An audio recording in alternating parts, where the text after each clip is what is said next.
Hi, it's Amy Pearl here from Work Ignited, and welcome to our latest video series, From Perfection to Happiness.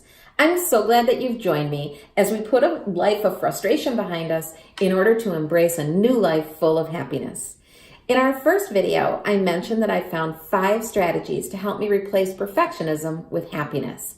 They are priorities, peace, planning, purging, and presence. There's no order in which to pursue these or to watch these videos. So today we're going to talk about planning.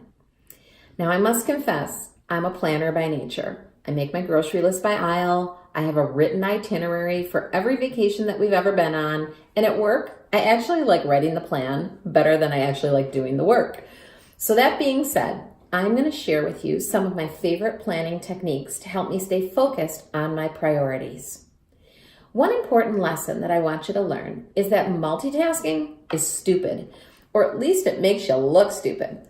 A study by the University of London found that people who multitask during various thinking tasks experience declining IQ scores, as if they were smoking marijuana.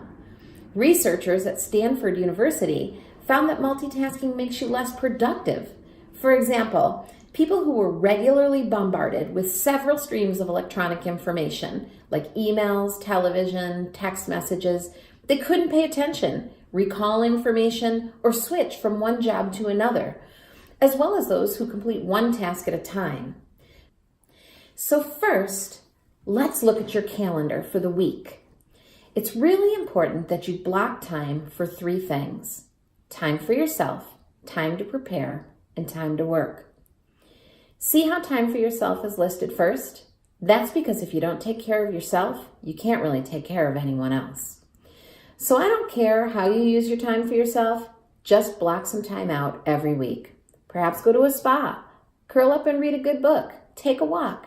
Do something to refresh and revitalize yourself. Second, block time out to prepare. I have a couple of points in my week dedicated to prep. I often block time on Thursdays so that I'm ready for everything that's coming up the next week. And if I don't get it done on Thursday, I can still finish it up on Friday, and then I'm not working through the weekend. I also block time for prep at home. Like I like to do meal prep. You know me, making my grocery list by aisle. So I like to get up early on Saturdays, plan my meals for the week, hit the grocery store, and then come home to cook and package everything up. People ask, doesn't that take all day? But it really doesn't. Packing my lunches for the week, throwing a few crock-pot dinners together and ready-to-cook bags, or cutting up veggies to take, it takes so much less time if you're doing it all at once rather than a little bit each day. Since cooking and cleaning aren't high on my priority list, whatever I can do to make it more efficient buys me more time for what my true priorities are. Now, let's look at your calendar for a day.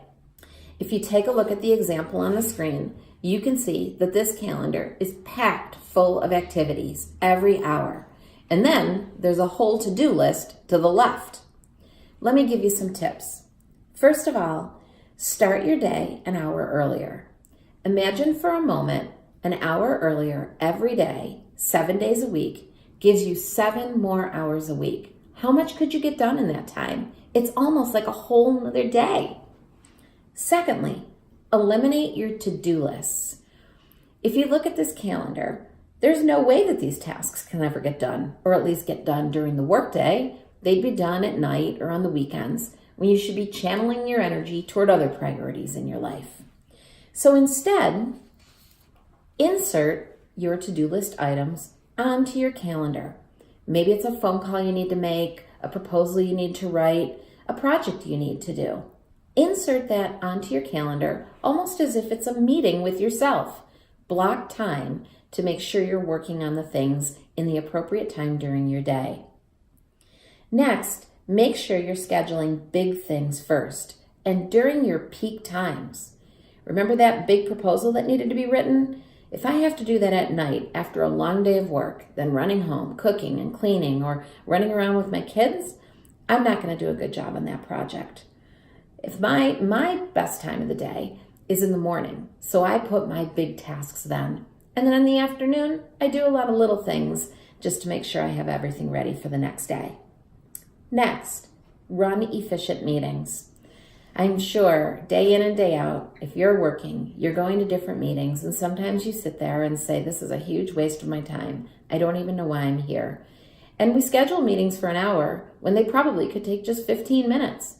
The more efficient your meetings are, the more time you have to focus on your priorities. Here's a time waster: emails. Do you know that your inbox is really just an organizing system for other people's agendas? And you know, when you've got that little auto pop-up thing that says, I've got an email, I've got an email, I've got an email, it just distracts you from the priorities that you really should be focusing on. Get into the habit of just checking your emails a couple of times a day, and not first thing in the morning when you should be working on your priorities.